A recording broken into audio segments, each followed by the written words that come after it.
This week's guest on the Andy Beshear podcast is Aaron Ford. Mr. Ford is the Attorney General of Nevada. This is a true story. My wife and I were sitting in our backyard one day after work, and I looked up at the sky behind her. It was the sun was setting, and I said, "Oh, wow, that's a beautiful yellow sunset." And my wife said, "Boy, that's red."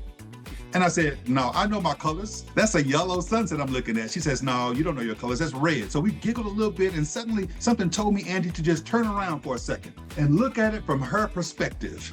And lo and behold, what she saw was a red sunset. And I had to turn around and look at mine, and mine was yellow. And the point is, perspective matters. And just because I have a perspective doesn't mean that yours is wrong.